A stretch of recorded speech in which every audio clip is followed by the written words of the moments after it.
अब मैं तुम्हें जिंदगी की वो कड़वी सच्चाई बताने जा रहा हूं जो तुम्हें कोई नहीं बताता। मैं 70 साल का हूं और जो मैंने लाइफ में एक्सपीरियंस किया है वो अब मैं तुम्हें बताने जा रहा हूं। कोई हमें ये नहीं बताता कि जिंदगी का सबसे डेंजरस मोमेंट तब नहीं आता जब हम गिरते हैं। सबसे डेंजरस मोमेंट तब आता है जब हम रुक जाते हैं। न ज्यादा दुख, न ज्यादा खुशी, बस एक साइलेंट रूटीन। और इसी साइलेंस में जिंदगी धीरे धीरे निकल जाती है। मैं ये बात तब समझा जब मेरी जिंदगी के काफी पेजेस ऑलरेडी लिखे जा चुके थे। जब हम यंग होते हैं, टाइम हमें अनलिमिटेड लगता है। हम सोचते हैं अभी तो पूरी लाइफ बाकी है, अभी क्या ही फर्क पड़ता है, अभी ग्राइंड का टाइम है। और ऑनेस्टली ये सोच गलत भी नहीं लगती।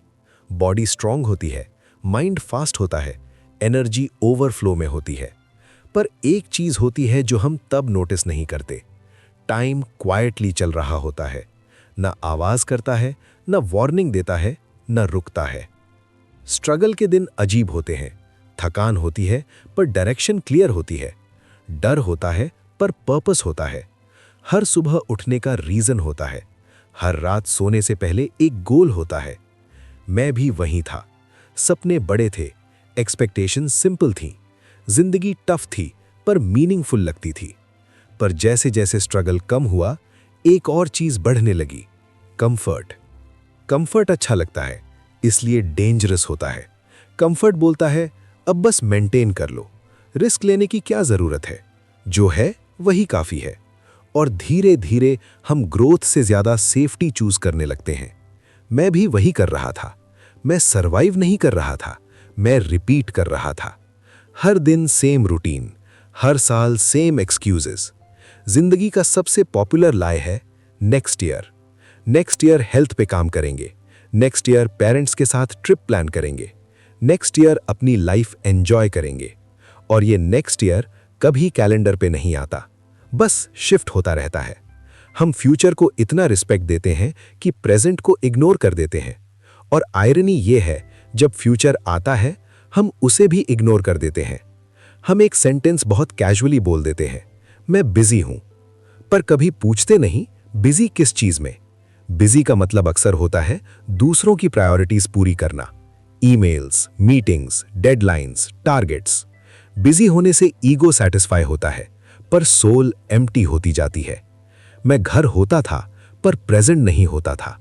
मैं सुन रहा होता था पर समझ नहीं रहा होता था। जिंदगी बड़े इवेंट से याद नहीं रहती, जिंदगी याद रहती है छोटी चीजों से।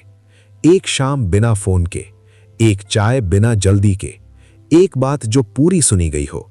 ये मोमेंट्स इंस्टाग्राम वर्दी नहीं होते, इसलिए हम इन्हें इग्नोर कर देते हैं। पर जब ये मोमेंट्स चले जाते हैं तो उनकी जगह कोई चीज फिल नहीं कर पाती। रिग्रेट ड्रामेटिक नहीं होता, वो चिल्लाता नहीं, वो ब्लेम नहीं करता, वो बस सामने बैठ जाता है और क्वाइटली पूछता है, तुम कहां थे? तुम जिंदा थे पर तुम प्रेजेंट नहीं थे। रिग्रेट तब आता है जब कुछ गलत नहीं हुआ होता, बस कुछ कभी हुआ ही नहीं होता। सक्सेस मिल जाता है पर सुकून गारंटी नहीं होता। प्रमोशन के बाद भी नींद अधूरी होती है, पैसे के बाद भी मन रेस्टलेस होता है। एक दिन मिरर में खुद को देखकर एक क्वेश्चन आता है, बस इतना ही था। और तब समझ आता है सक्सेस प्रॉब्लम नहीं था, प्रायोरिटी प्रॉब्लम थी। लाइफ का एक फेज आता है जब हम पीछे देखना शुरू करते हैं, फोटोज, मैसेजेस, ओल्ड कॉन्टैक्ट्स, और रियलाइज होता है कि हम मोमेंट्स कलेक्ट नहीं कर रहे थे, हम सिर्फ रिस्पॉन्सिबिलिटीज कलेक्ट कर रहे थे। पैसे वापस आ सकते हैं, अपॉर्चुनिटीज दोबारा आ सकती हैं, पर टाइम कभी नहीं। टाइम बिना आवाज के निकलता है और जब उसकी वैल्यू समझ आती है वो ऑलरेडी जा चुका होता है। हर जिंदगी एक किताब है और हर किताब का एक लास्ट पेज होता है। हम उस पेज को कंट्रोल नहीं कर सकते, पर हम ये कंट्रोल कर सकते हैं कि उससे पहले के चैप्टर्स कैसे लिखे जाएं। सवाल ये नहीं है कि तुम कितने बिजी हो, सवाल ये है क्या तुम जिंदा हो।